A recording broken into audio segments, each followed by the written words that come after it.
ഇന്ന് നമ്മൾ നോക്കുന്നത് ഡീമൺ സ്ലെയർ എന്ന ജാപ്പനീസ് എനിമി TV സീരീസിന്റെ സീസൺ 3 8ാമത്തെ എപ്പിസോഡാണ്. സോ ഗായ്സ്, ഒട്ട സമയങ്ങളെ നേരെ മൂവിലോട്ട് പോകാം. എപ്പിസോഡ് തുടക്കത്തിൽ തന്നെ മുയിച്ചിറോ ആ വാട്ടർ പ്രിസന്റെ ഉള്ളിൽ നിന്നും പുറത്തോട്ട് വരുന്നു. ഞാൻ അതിൻ്റെ ഉള്ളിൽ നിന്ന് രക്ഷപ്പെട്ടെങ്കിൽ പോലും എന്റെ ശരീരത്തിൽ കുത്തി നിറച്ചിരിക്കുന്ന ഈ പോയിസൺ നീഡിൽസിന്റെ പോയിസൺ എന്നെ കൊണ്ട് താങ്ങാൻ സാധിക്കുന്നില്ല. ഒട്ടക്സോ അവിടെ നിന്നും വേഗം എഴുന്നേറ്റ് ഓട്, ആ ഡീമൺസ് എല്ലാം വരുന്നുണ്ട് എന്ന് മുയിച്ചിറോ പറയുന്നു. മുയിച്ചിറോ കൊണ്ട് അനങ്ങാൻ സാധിക്കുന്നില്ല. അവന്റെ ശരീരം മൊത്തമായിട്ട് ഇപ്പൊ തളർന്നിരിക്കുകയാണ് ആ പോയിസൺ നീഡിൽസിന്റെ പോയിസൺ കാരണം. പെട്ടെന്ന് എഴുന്നേക്ക് മുയിച്ചിറോ, നിന്നെ കൊണ്ട് സാധിക്കും എന്നൊരു ശബ്ദം കേൾക്കുന്നു. മുയിച്ചിറോക്ക് മനസ്സിലാവുകയാണ് അത് അവന്റെ അച്ഛന്റെ വോയിസ് ആണെന്നുള്ള കാര്യം.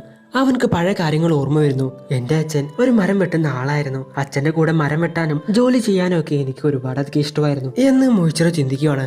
പേടിക്കേണ്ട അമ്മ, നിങ്ങളുടെ അസുഖം പെട്ടെന്ന് തന്നെ മാറും. അച്ഛൻ മരുന്ന് കൊണ്ടുവരാൻ വേണ്ടി പോയിട്ടുണ്ടല്ലോ, പെട്ടെന്ന് തന്നെ അച്ഛൻ തിരിച്ചു വരും. അച്ഛൻ തിരിച്ചു വരുന്നവരെ ഞാൻ വേണം എന്റെ അമ്മയെ നല്ലതുപോലെ നോക്കാനെന്ന് പറഞ്ഞ് മുയിച്ചിറോ അമ്മയ്ക്ക് പൊതച്ചൊക്കെ കൊടുക്കുന്നുണ്ട്. മുയിച്ചിറോയുടെ അമ്മയ്ക്ക് എന്തോ വലിയ അസുഖമൊക്കെ ഉണ്ട്. അതുകൊണ്ട് തന്നെ മുയിച്ചിറോയുടെ അമ്മയുടെ ശരീരം വളരെയധികം തളർന്നു പോയിട്ടിരിക്കുകയാണ്. മുയിച്ചിറോ ആണെങ്കിൽ അമ്മയെ കെട്ടിപ്പിടിച്ച് കരഞ്ഞുകൊണ്ടിരിക്കുകയാണ്, അച്ഛൻ ഇപ്പൊ തിരിച്ചു വരും എന്ന് പറഞ്ഞിട്ട്. ഇതേ സമയം തന്നെ മുയിച്ചിറോയുടെ അച്ഛനെ കാണിക്കുകയാണ്. മലഞ്ചെരുവിലൂടെ മഴയുള്ള രാത്രി ആ മരുന്ന് പറിക്കാൻ വേണ്ടി പുള്ളിക്കാരൻ നടന്നുകൊണ്ടിരിക്കുകയാണ്. പക്ഷെ മരുന്നാണെങ്കിൽ ഒരു മലയുടെ മുകളിലാണ് നിൽക്കുന്നത്. അതെടുക്കാൻ വേണ്ടി വലിഞ്ഞു കയറുന്ന സമയത്ത് കാല് തന്നെ താഴെ വീണ് മൂച്ചിറോയുടെ അച്ഛൻ മരിച്ചു പോവുകയാണ്. മൂച്ചിറോയുടെ അച്ഛൻ മരുന്ന് കൊണ്ടുവരാത്തത് കൊണ്ട് തന്നെ മൂച്ചിറോയുടെ അമ്മയും മരിച്ചു പോകുന്നു. ആ ദിവസം എന്റെ അച്ഛനും അമ്മയും എന്നെ വിട്ടുപോയി. എനിക്ക് 10 വയസ്സാകുന്ന സമയത്ത് തന്നെ ഞാനൊരു അനാഥനായി മാറി. അല്ല, ഞാൻ അനാഥനല്ല, എനിക്കൊരു ട്വിൻ ബ്രദർ കൂടിയുണ്ട്. അവന്റെ പേര് യുയിച്ചിറോ. അങ്ങനെ അവർ കാട്ടിലൊക്കെ പോയി മരമൊക്കെ വെട്ടി തിരിച്ചു വന്നുകൊണ്ടിരിക്കുന്ന സമയത്ത് യുയിച്ചിറോ മുയിച്ചിറോട് പറയാണ്, മറ്റുള്ളവർക്ക് സഹായം ചെയ്തതുകൊണ്ട് നിനക്കൊന്നും തന്നെ കിട്ടാൻ പോകുന്നില്ല. ഇത് കേട്ട് മുയിച്ചിറോ പറയാണ്, മറ്റുള്ളവർക്ക് നമ്മൾ ചെയ്യുന്ന ഹെൽപ്പ് ഒരു ദിവസം തീർച്ചയായിട്ടും നമുക്ക് തന്നെ തിരിച്ചു കിട്ടും എന്ന് അച്ഛൻ നമ്മളോട് പറഞ്ഞിട്ടില്ലേ? ആര്? അമ്മയ്ക്ക് മരുന്ന് കൊണ്ടുവരാന്ന് പറഞ്ഞ് പോയി മരിച്ച ആളെ പറ്റിയാണോ നീ ഇപ്പൊ സംസാരിക്കുന്നേ? ഒരു സാധാരണ മെഡിസിൻ വെച്ച് അമ്മയെ സഹായിക്കാൻ പറ്റുമോ നീ വിചാരിച്ചോ? അവര് മാത്രം അന്ന് ആ മലയുടെ മുകളിലോട്ട് പോയിട്ടില്ലായിരുന്നെങ്കിൽ ഇപ്പോ അമ്മ മാത്രമേ മരിച്ചിട്ടുണ്ടായിരുന്നുള്ളൂ, അവരെങ്കിലും നമ്മുടെ കൂടെ ഉണ്ടായിരുന്നു. എന്നാൽ ഇപ്പോ അമ്മയും ഇല്ല, അച്ഛനും ഇല്ല. ഇത് കേട്ട് മുയിച്ചിറോ പറയുന്നു, അച്ഛനെ പറ്റി നീ ഇങ്ങനെ ഒന്നും പറയാൻ പാടില്ല എന്ന് പറഞ്ഞ ശബ്ദം വെക്കുവാണ്. ഇത് കേട്ട് യുയിച്ചിറോ, ഇങ്ങനെ ഒച്ച ഉണ്ടാക്കല്ലേ, ശബ്ദം കേട്ട് ഏതെങ്കിലും കരടിയൊക്കെ വന്നാൽ പിന്നെ നമ്മൾ എന്ത് ചെയ്യും? മുയിച്ചിറോ എന്ന പേരിന്റെ മൂവിന്റെ അർത്ഥം എന്ന് പറയുന്നത് മീനിങ്ലെസ് എന്നാണ്. നിന്നെ കൊണ്ടൊരിക്കലും പാസ്റ്റ് മാറ്റാൻ പറ്റില്ല. സോ അറ്റ്ലീസ്റ്റ് ഇനിയെങ്കിലും മറ്റുള്ളവർക്ക് ഹെൽപ്പ് ചെയ്യാന്ന് പറഞ്ഞ് നിന്റെ സമയം വെറുതെ കളയരുത് എന്ന് യുയിച്ചിറോ പറയാണ്. ഇത് കേട്ട് മുയിച്ചിറോ പറയുന്നു, എന്റെ ബ്രദർ വളരെ മോശമായിട്ടുള്ള ഒരാളാണ്. ഭയങ്കര അധികം ഹാഷ് ആയിട്ടാണ് അവൻ നടക്കുന്നത്. അവൻക്ക് എന്നെ ഇഷ്ടമല്ലെന്നാണ് ഞാൻ വിചാരിച്ചത് എന്ന് മുയിച്ചിറോ ചിന്തിക്കുകയാണ്. ഒരുപാട് കാലങ്ങൾ കടന്നു പോവാണ്. മുയിച്ചിറോ തന്റെ ചേട്ടനോട് ഞാൻ പോയിട്ട് വെള്ളം എടുത്തിട്ട് വരാമെന്ന് പറയുന്നു. നീ ഇതുവരെ വെള്ളം എടുത്തില്ലേ, വേഗം പോയിട്ട് എടുത്തിട്ട് വാ എന്ന് പറയുന്നു. മുയിച്ചിറോ വെള്ളം എടുക്കാൻ വേണ്ടി തോട്ടിന്റെ വക്കത്ത് പോയ സമയത്താണ് ഒരു മനോഹരമായിട്ടുള്ള കാണാൻ നല്ല ഭംഗിയുള്ള ഒരു ലേഡിയെ കാണുന്നത്. ഇത്രയും ഭംഗിയുള്ള ഒരാളെ ഞാൻ ഇതുവരെ കണ്ടിട്ട് പോലുമില്ല. ഫസ്റ്റ് ഞാൻ അതൊരു പ്രേതമായിരിക്കും എന്നാണ് വിചാരിച്ചത്. പിന്നെയാണ് എനിക്ക് മനസ്സിലായത് അത് മാസ്റ്ററുടെ വൈഫാണെന്നുള്ള കാര്യം. മലമുകളിൽ നിന്നും ഒരുപാട് ദൂരം ട്രാവൽ ചെയ്തിട്ടാണ് അവർ ഞങ്ങളെ കാണാൻ വേണ്ടി വന്നത്. പക്ഷെ എന്റെ ബ്രദർ യുയിച്ചിറോ അവരെ ദേഷ്യപ്പെടുത്തി അവിടെ നിന്നും ഇറക്കി വിട്ടു. അന്ന് വൈകുന്നേരം യുയിച്ചിറോട് പറയുന്നു, നമ്മൾ സോർട്സ്മാൻ വംശത്തിൽപ്പെട്ട ആൾക്കാരാണത്രേ, അതും ഫയർ ബ്രീത്തിങ് സോർട്സ്മാൻ വംശത്തിൽപ്പെട്ട ആൾക്കാർ. നമുക്കും സോർട്സ്മാൻ ആവാം, നമുക്ക് ഡീമൺസിനെയൊക്കെ കൊല്ലാം. ഡീമൺസ് എന്നത് ശരിക്കും ഉണ്ടെന്ന് ഞാൻ ഒരിക്കലും വിശ്വസിച്ചിരുന്നില്ല. നമുക്ക് പോയിട്ട് മറ്റുള്ളവരെ സഹായിക്കാം, എല്ലാവരെയും നമുക്ക് രക്ഷിക്കാം. യുയിച്ചിറോ ദേഷ്യപ്പെട്ട് പറയുവാണ്, നിനക്ക് എന്തെങ്കിലും ഉണ്ടാക്കാൻ അറിയോ? നിനക്ക് ഫുഡ് ഉണ്ടാക്കാൻ അറിയോ? നിനക്കുള്ള ഫുഡ് പോലും നിനക്ക് ഉണ്ടാക്കാൻ വേണ്ടി പറ്റില്ല, പിന്നെ എങ്ങനെയാണ് നീ മറ്റുള്ളവരെ ഹെൽപ്പ് ചെയ്യാൻ പോകുന്നത്? എപ്പോഴും നീ എന്തിനാ ഇങ്ങനത്തെയൊക്കെ ഓരോന്ന് ആലോചിച്ചുകൊണ്ടിരിക്കുന്നേ? മറ്റുള്ളവർക്ക് ഹെൽപ്പ് ചെയ്യാന്ന് പറഞ്ഞിട്ടാണ് അച്ഛൻ പോയത്. അമ്മാനോട് 1000 വട്ടം ഞാൻ പറഞ്ഞാണ്, അമ്മ റെസ്റ്റ് ഒക്കെ എടുക്കുമെന്ന്. ഞാൻ പറയുന്നത് കേട്ടിരുന്നെങ്കിൽ ഇപ്പൊ ഇങ്ങനെയൊക്കെ എന്തെങ്കിലും സംഭവിക്കായിരുന്നോ? അച്ഛനോട് ഞാൻ ഒരുപാട് പ്രാവശ്യം പറഞ്ഞു ഇത്രയും വലിയ മഴയത്ത് പുറത്ത് പോണ്ട എന്ന്. അവസാനം അവരുടെ പോലെ മറ്റുള്ളവർക്ക് ഹെൽപ്പ് ചെയ്യണം എന്ന് പറഞ്ഞ് നീ ഇപ്പൊ അവരുടെ പോലെ ഒരു പട്ടിയെ പോലെ ചാവാൻ പോവാണോ? തെരഞ്ഞെടുക്കപ്പെടുന്ന ആളുകളെ കൊണ്ട് മാത്രമേ മറ്റുള്ളവരെ സഹായിക്കാൻ പറ്റുള്ളൂ. ആ പെണ്ണ് നമ്മളോട് ഹെൽപ്പ് ചോദിക്കുന്നുണ്ടെങ്കിൽ അവർ നമ്മളെ യൂസ് ചെയ്യാൻ നോക്കുവാണ്. ആലോചിച്ച് നിൽക്കാതെ പോയി ഡിന്നർ ഉണ്ടാക്ക്.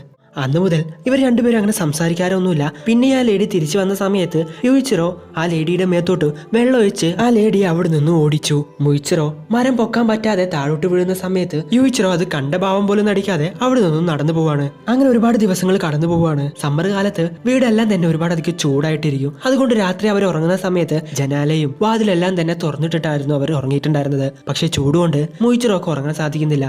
മുയിച്ചിറോ തുള്ളി വെള്ളം കുടിക്കാൻ വേണ്ടി അവിടെ നിന്ന് എഴുന്നേക്കുവാണ്. എന്നാൽ യുയിച്ചിറോ ഉറങ്ങിയിട്ടുണ്ടായിരുന്നില്ല ചൂട് കാരണം. പെട്ടെന്ന് വെള്ളം കുടിച്ചുകൊണ്ടിരിക്കുന്ന മുയിച്ചിറോ കാണുന്നത് ഒരു ഡീമൺ അത് അവരുടെ വീടിനകത്ത് നിൽക്കുന്നു. ഓ, 2 ചെറിയ കുട്ടികളോ എന്നും പറഞ്ഞുകൊണ്ട് ആ ഡീമൺ മുയിച്ചിറോയെ അറ്റാക്ക് ചെയ്യുന്നു. ഇത് കണ്ട് മുയിച്ചിറോ എന്ന് വിളിച്ചുകൊണ്ട് മുമ്പിലോട്ട് ചാടുന്നു. യുയിച്ചിറോയുടെ ഒരു കൈ ആ ഡീമൺ പറിച്ചെടുക്കുന്നു. വേദന കൊണ്ട് യുയിച്ചിറോ താഴെ കടന്ന് കരഞ്ഞുകൊണ്ടിരിക്കുകയാണ്. ചേട്ടാ എന്ന് വിളിച്ചുകൊണ്ട് മുയിച്ചിറോയും കരഞ്ഞുകൊണ്ടിരിക്കുന്നു. ഹേയ്, ഒച്ച ഉണ്ടാക്കല്ലേ, നിങ്ങളൊക്കെ മരം വെട്ടുന്ന ആൾക്കാരാണോ? നിങ്ങളെ കൊണ്ടൊന്നും ഒരു ഉപകാരമില്ല ഈ ലോകത്തിന്, നിങ്ങൾ വെറും യൂസ്ലെസ് ആണ് എന്നും പറഞ്ഞുകൊണ്ട് ആ ഡീമൺ അറ്റാക്ക് ചെയ്യുന്നു. പെട്ടെന്ന് തന്നെ ഞാൻ കാണുന്നത് മൊത്തം റെഡ് ആണ്. ഒരു ബോയിലിംഗ് റീച്ച്, ഒരു മോൺസ്റ്ററിനെ പോലെ ഒച്ച വെക്കുന്ന ഒരു ശബ്ദം അത് എന്റെ വായിൽ നിന്നാണ് വരുന്നത്. അതിനുശേഷം എന്താണ് അവിടെ നടന്നതെന്ന് എനിക്ക് ഓർമ്മയില്ല. ഞാൻ കണ്ണു തുറന്നു നോക്കുമ്പോൾ കാണുന്നത് ആ ഡീമണെ റീജനറേറ്റ് ചെയ്യാൻ പറ്റാത്ത രീതിയിൽ ഞാൻ അവിടെ ലോക്ക് ചെയ്ത് വെച്ചിരിക്കുകയാണ്. സൂര്യൻ ഉദിച്ചതിന് ശേഷം ആ ഡീമൺ അവിടെ നിന്നും ഭസ്മമായി പോയി. ആ ഒരു സമയത്തില് എനിക്ക് അത് ആലോചിച്ച് ഒന്നും തന്നെ തോന്നിയില്ല. ഞാൻ ആലോചിച്ച മൊത്തം എന്റെ ചേട്ടനെ പറ്റിയായിരുന്നു. എന്റെ ബോഡി വളരെയധികം വെയിറ്റ് ആയിട്ട് എനിക്ക് തോന്നി. എന്നെ കൊണ്ട് നടക്കാൻ പോലും സാധിച്ചില്ല. ഒരുപാടധികം എഴഞ്ഞാണെങ്കിലും ഞാൻ എന്റെ വീട്ടിലെത്താൻ ഒരുപാട് സമയമെടുത്തു. മുയിച്ചിറ ആ വീടിനകത്തോട് കയറി നോക്കുവാണ്. ദയവ് ചെയ്ത് ഞാൻ പറയുന്ന ഒന്ന് കേൾക്ക് എന്ന് യുയിച്ചിറോ എന്തൊക്കെയോ പറഞ്ഞുകൊണ്ടിരിക്കുന്നു. മുയിച്ചിറോ, ചേട്ടാ നിങ്ങൾക്കൊന്നും പറ്റിയില്ലല്ലോ എന്ന് പറഞ്ഞ് എടുത്തോട്ട് പോയി നോക്കുന്ന സമയത്ത് യുയിച്ചിറോ പറയാണ്, എന്റെ ദൈവങ്ങളെ, ബുദ്ധ, ഞാൻ പറയുന്നത് ശ്രദ്ധിച്ചു കേൾക്ക്. പ്ലീസ്, എങ്ങനെയെങ്കിലും എന്റെ ബ്രദറെ ഒന്ന് രക്ഷിക്ക്. അവൻ എന്നെ പോലെയല്ല, അവനക്ക് വളരെ നല്ല മനസ്സാണ്. മറ്റുള്ളവരെ സഹായിക്കണമെന്ന് വിചാരിക്കുന്ന ആളാണ് അവൻ. പക്ഷെ ഞാനാണ് അതിൽ നിന്നും അവനെയൊക്കെ തടുക്കുന്നത്. എന്റെ ജീവൻ എടുത്തോ, എനിക്ക് ശിക്ഷ തന്നോ, എന്നാ അവനെ മാത്രം വെറുതെ വിട്, അവനെ രക്ഷിക്കേ എന്ന് നമ്മുടെ ഉയിച്ചിറോ അവന്റെ മരിക്കാൻ പോകുന്ന അവസാന വാക്കുകളായിട്ട് പറഞ്ഞുകൊണ്ടിരിക്കുകയാണ്. ഇത് കേട്ട് മുയിച്ചിറോക്ക് നല്ല രീതിക്ക് സങ്കടം വരുന്നു.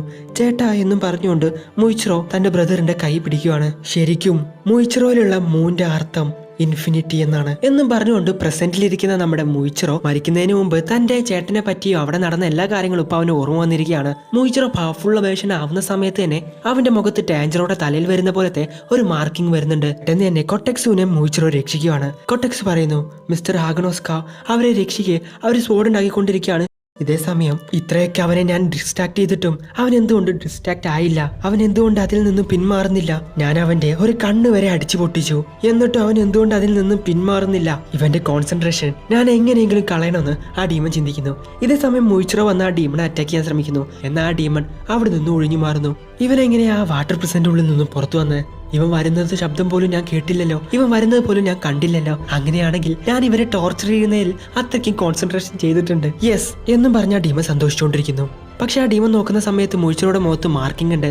മൂസാൻ കിബിക്സുജിയുടെ മെമ്മറി അനുസരിച്ച് ചെവിയിൽ ഇയറിംഗ്സ് ഉള്ള ഒരു പയ്യന്റെ തലയിലല്ലേ മാർക്കിംഗ്, പക്ഷെ ഇവന്റെ മുഖത്താണല്ലോ എന്ന് പറഞ്ഞ ആ ഡീമൺ അവനെ അറ്റാക്ക് ചെയ്യുന്നു.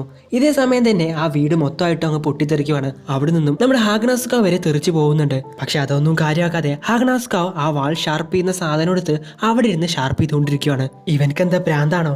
ആദ്യം തന്നെ ഈ ആഷറായെ കൊല്ലാം, എന്നിട്ട് അവനെ കൊല്ലാം എന്ന് പറഞ്ഞ ആ ഡീമൺ ഒക്ടോബസ് ഡീമൺ ആർട്ട് ഉപയോഗിച്ച് മുയിച്ചിറോയെ നെക്കിക്കൊല്ലാൻ വേണ്ടി ശ്രമിച്ചുകൊണ്ടിരിക്കുന്നു. എന്നാൽ ഇതേ സമയം തന്നെ മുയിച്ചിറോ മിസ് ബ്രീത്തിങ് ഉപയോഗിച്ച് ആ ഒക്ടോബസിന്റെ കയ്യിൽ നിന്നും താഴോട്ട് വീഴുന്നു.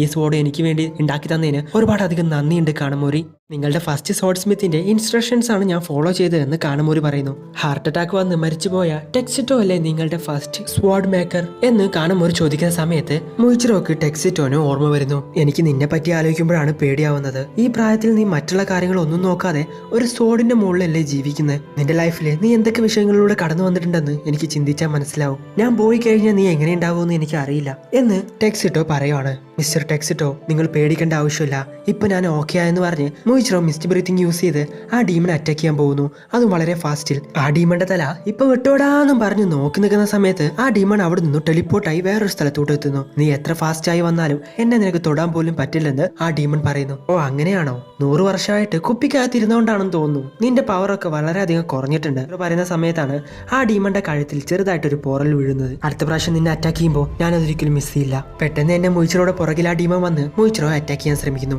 ഞാൻ നിന്നോട് കുറച്ച് ഹാഷ് ആയിട്ടാണ് നടന്ന് മുയിച്ചിറോ. അച്ഛനും അമ്മയൊക്കെ ചെയ്തതുപോലെ തന്നെയാണ് നീയും ചെയ്തുകൊണ്ടിരുന്നത്.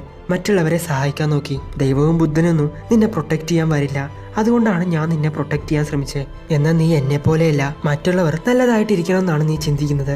മറ്റുള്ളവർക്ക് വേണ്ടി ഫൈറ്റ് ചെയ്യുമ്പോൾ ഒരു ഹ്യൂമന്റെ കയ്യിൽ നിന്നും അൺബിലീവബിൾ സ്ട്രെങ്ത് കൊണ്ടുവരാൻ സാധിക്കും. നീ തെരഞ്ഞെടുക്കപ്പെട്ടവരിൽ ഒരാളാണ് മുയിച്ചിറോ എന്ന് മുയിച്ചിറോയുടെ ചേട്ടൻ പറയുന്നു. സോ അവിടെ വെച്ച് ഈ എപ്പിസോഡ് അവസാനിക്കുന്നു. നമ്മുടെ മുയിച്ചിറോക്ക് അംനീഷ്യയുണ്ട്. ചെറുപ്പത്തിൽ ആ ഡീമൺ അവനെ അറ്റാക്ക് ചെയ്യാൻ വന്നതിന് ശേഷം നടന്ന കാര്യങ്ങളെല്ലാം തന്നെ അവൻ മറന്നുപോയി. എന്തായാലും നിങ്ങൾക്ക് ഈ വീഡിയോ ഇഷ്ടപ്പെടുമെങ്കിൽ ലൈക്ക് ചെയ്യുക, ഷെയർ ചെയ്യുക, സബ്സ്ക്രൈബ് ചെയ്യുക, തുടർന്നുള്ള ബെല്ലൈക്കൺ എനേബിൾ ചെയ്യുക. അടുത്ത എപ്പിസോഡായിട്ട് അടുത്ത ദിവസം വരാം. അതുവരേക്കും ബൈ.